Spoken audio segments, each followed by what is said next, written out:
Sziasztok! Megnézzük, hogy ez az ex, ő mi van vele.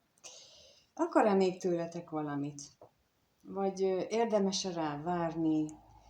Vagy újra lesz-e, újra indul-e a kapcsolat? Most ebben az időszakban, március eleje óta retrográd a Vénusz, ami az érzelmi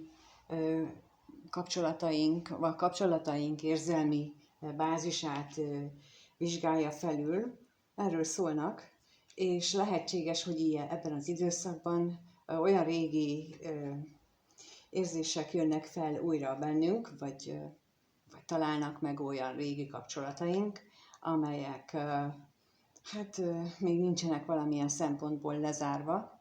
Ez nem azt jelenti, hogy ezt újra felelevenedik a régi szerelem, hanem sokkal inkább az, hogy meg kellene látni belőle, hogy mi az, amit meg kellett volna tanulnunk, mi az, amit tudnunk kellene, meg kellene értenünk, hogy miért van az, hogy már megint ilyet, már megint őt, már megint az ilyen típusú kapcsolatokat vonzzuk be. Tehát erre vonatkoznak a retrográd Vénusz időszaka.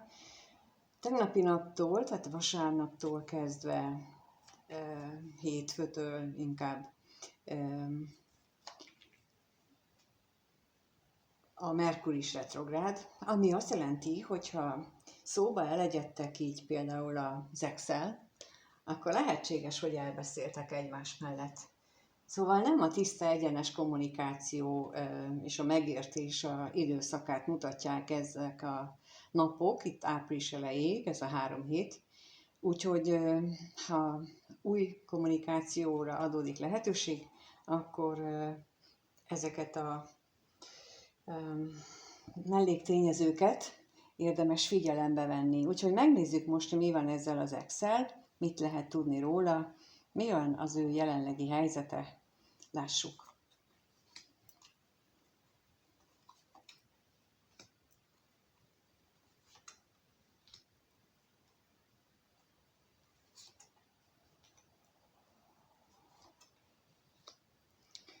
Nagyon érdekes, mert ahogy raktam ki, már jött is közbe, hogy az érzelmekkel, a szerelemmel kapcsolatos nézetei, elgondolásai, azok nagy átalakuláson mennek keresztül. Méghozzá ahhoz képest, hogy mit tanult ő gyerekként, mit hozott ő magával a gyermekkorából, a szüleitől, a fiatalkorából. Tehát ami az ő bázisát jelenti, ami az ő mintáját jelenti, és egyben a korlátait is. Tehát, hogy ha ő például úgy élte meg, hogy fiatal korában, ifjú, tínédzser korában volt egy nagy szerelmi csalódása, és ennek következtében ezt ő csak úgy tudta elviselni, hogy azt beszélte be magának, hogy ő neki nem való az ilyen hülyeség, mert hogy ez csak fájdalmat okoz, és egyébként is mindenki csak ő vele így kibabrálna, akkor ennek a felülbírálatáról van itt szó. Azt mutatja így ez a nagy változás az érzelmekkel kapcsolatos gondolataiban, megnyilvánulásában, mert hogy itt azt mutatják, hogy ő nagyon is befelé figyel most. Ez a retrográd Vénusz időszaka, ez pontosan erről szól, hogy befelé elkezd figyelni, és elkezdi átértékelni magában ezeket a dolgokat, amelyeket ő korábban úgymond hitének gondolt, meggyőződésének gondolt, és ugyanakkor pedig annak kapcsán, hogy ezt ő átnézi, átértékeli, ez újfajta reményt is ébreszt benne. De akkor megkérdezzük, hogy mit tudhatunk meg a halállal kapcsolatban.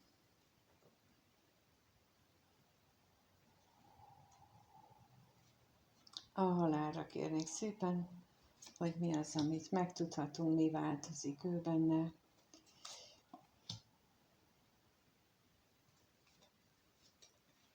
Ja, hát nem mondanám azt, hogy önszántából is teljesen vígan és dalolva teszi ezt a magába fordulást, sokkal inkább az, hogy ő már nagyon sok belső csatát vívott meg magában, akár veled kapcsolatban is, de mindenképpen azok a rejtett dolgok, amiket te benne felszínre hoztál, ezzel kapcsolatban ő nagyon sok önelemzést és ilyen hiszek is, meg nem is dolgot hozott felszínre, aminek aztán ez lett a következménye, hogy ő elkezdett egy nagy átalakuláson keresztül menni, és akkor kérnék szépen most az özvegy férfire, hogy arról mit tudhatunk meg.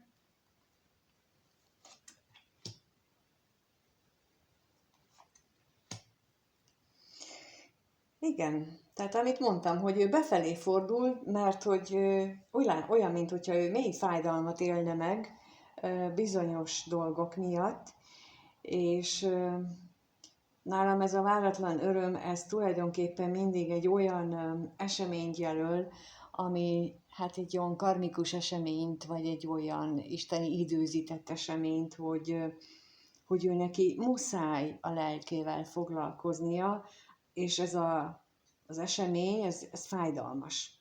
De pont azért fájdalmas, hogy ő foglalkozzon vele. Ugyanakkor, mint látjuk, mégis reményt ad. Tehát azért történnek ezek az események, és ettől váratlan öröm az én értelmezésemben, mert bár pillanatnyilag olyan, mint a torony a taróban, hogy pillanatnyilag úgy hatnak, hogy Úristen, mi történt velem, és akkor x idő elteltével visszatekintünk, és akkor úgy látjuk már, hogy jaj, de jó volt az, hogy mégis úgy történt.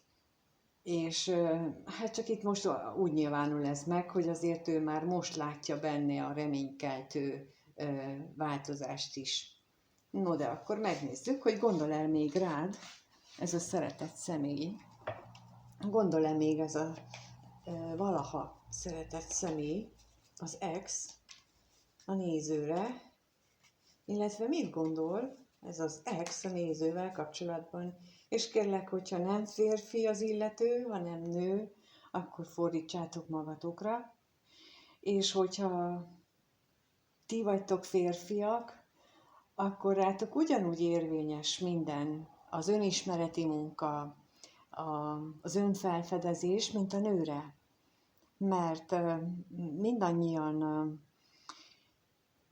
ilyen feladatokkal érkezünk ebbe az életünkbe, nem csak a puszta földi örömök és gyönyörök megélésére, és ha hiszitek, ha minél fejlettebb a lelkünk, annál nagyobb örömeket tudunk megélni a földi örömökből és gyönyörökből. Tehát nem ablakon kidobott energia az, hogyha önmunkára fordítjuk, mert akkor az örömünk és a boldogságunk is nagyobb, mélyebb, határtalanabb lesz, minél inkább fejlettebbek a lelki dolgaink. Na, és akkor megnézzük, hogy ez az ex mit gondol a nézőről.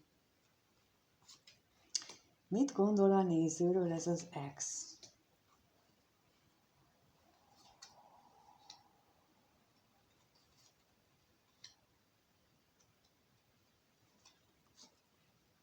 Sok esetben azt gondolja, hogy ti nagyon kitartóak vagytok ezzel a kapcsolattal összefüggésben, vagy legalábbis még mindig értékesnek találjátok, és sok esetben valahol ott benne az motoszkál, vagy igaz, vagy nem, de az motoszkál benne, hogy ti hajlandóak lennétek akár egy újrakezdésre is.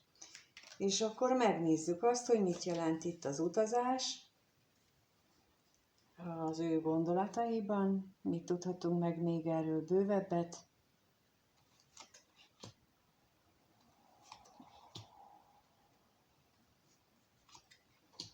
Hát bizony, azért, mert hogy lehet, hogy néhányan szomorúak vagytok, nosztalgiával gondoltok a régi szép eseményekre, gondolja ezt a másik személy, és ezért értékes még mindig a számotokra régi kapcsolatotok, de akkor itt a pénzre kérnék szépen.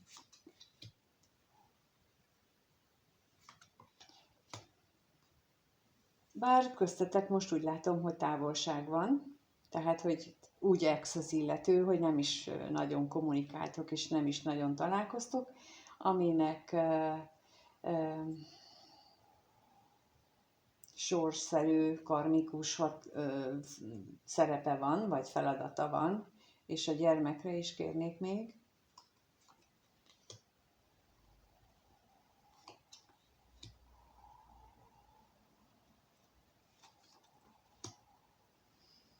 De néhányan azt hiszik, mármint ezek közül, az exek közül, hogy ebben az új kapcsolatban való reménykedés, vagy azután való vágyakozás az nem teljesen őszinte. Vagy a ti részetekről, vagy az ő részéről, tehát nem biztos, hogy az úgy jó lenne. Vagy pedig még azt jelentheti, hogy a sorsra, hogy nem sok esélye van ennek az újrakezdésnek, és a sorsra bízza ennek a lehetőségnek a bekövetkeztét. És ha már itt a sorsnál tartunk, akkor azt is elmondanám, hogy amikor ez a kitérő magatartást tanúsítjuk, amikor a sorsra bízzuk magunkat, azt úgy nem fogta díjazni az élet, mert az úgy minősül, hogy nem vállalunk felelősséget a döntéseinkért. És abban az esetben, amikor így át akarjuk hárítani a sorsra, akkor ez történik valójában, hogy mi nem merjük azt megkockáztatni, hogy rosszul döntünk. És ezt úgy jutalmazza az élet, hogy ő dönt rosszul helyettünk.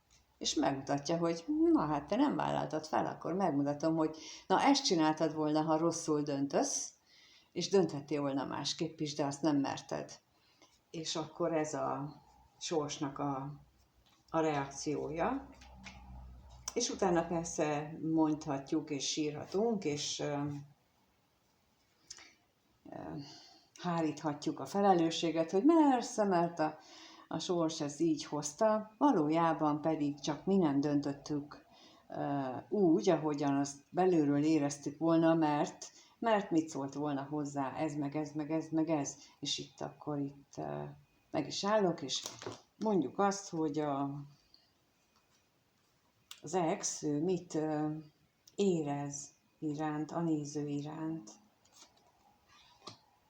Mit érez az ex a néző iránt?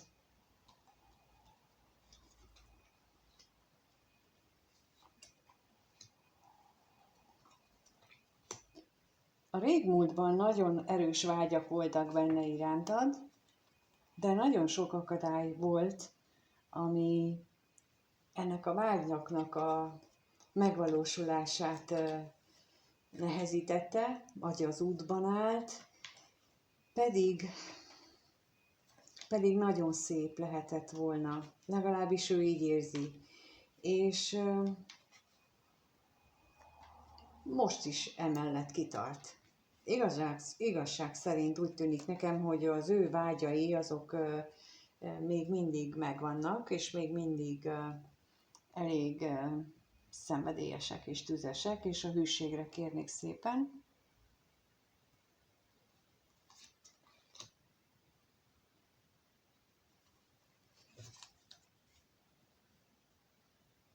Na, megnézzük akkor így. A hűségre kérnék szépen.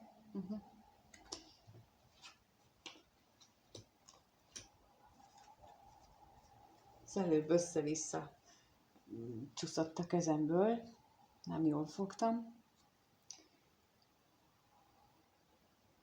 A távolság nem tesz jót neki, de úgy ettől függetlenül benne mégis a te hiányod az, ami ott van, és akkor a szerencsétlenségre kérnék szépen még.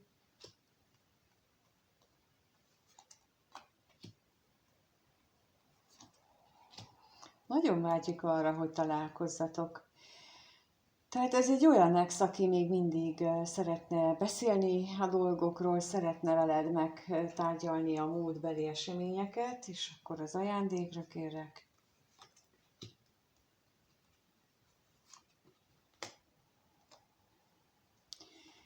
Igen. Azon is elgondolkodik, hogy mennyire volt ez köztetek igazán mély, és ez az érzelem, vagy csak pusztán testi vágyakozásról van itt szó, és a váratlan örömre is kérek.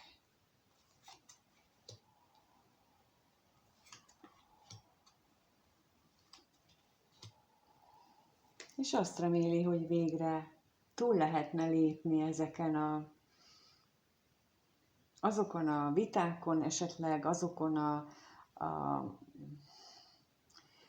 kedvezőtlen eseményeken vagy beszélgetéseken, amelyek régen voltak köztetek, és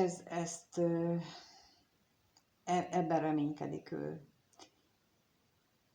De itt most határozottan érzem azt, hogy ő gondolkodik azon, hogy mi volt ez köztetek, valódi érzelem, vagy a testi, a kémia működése. Úgyhogy érzéseit tekintve ezek viszonylag szép érzések. Tehát úgy értem a viszonylag szép érzések, hogy ez nem csak pusztán a fizikai vágyról szól, hanem itt azért igencsak ott vannak az érzelmek is, legalábbis már gondolati szinten is, hogyha mondjuk ezen gondolkodik, hogy ez tényleg érzelem volt-e, akkor legtöbbször egy ilyen esetben azért van alapja ennek az egésznek. Megnézzük akkor, hogy jönni fog-e feléd a következő néhány napban, egy hétben ez az ex, a néző felé fog-e közeledni, erre kérnék szépen, hogy a következő néhány napban, egy hétben fog-e közeledni a néző felé.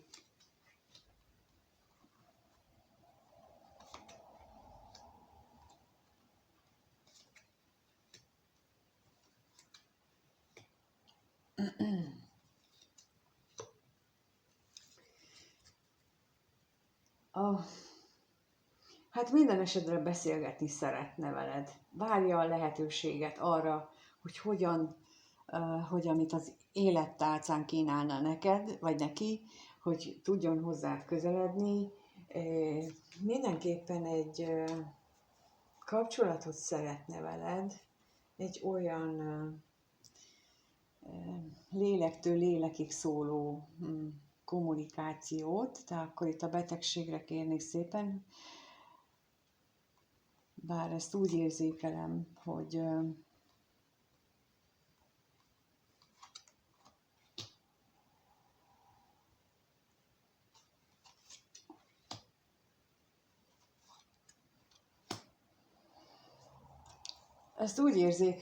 hogy egyes esetekben lehetséges, hogy lesz találkozás. Egy nem felvállalt találkozás, de akár valamelyikőtök otthonában megvalósuló titkos randevú is, ami megtörténhet a következő néhány napban, és akkor az üzenetre is kérnék szépen.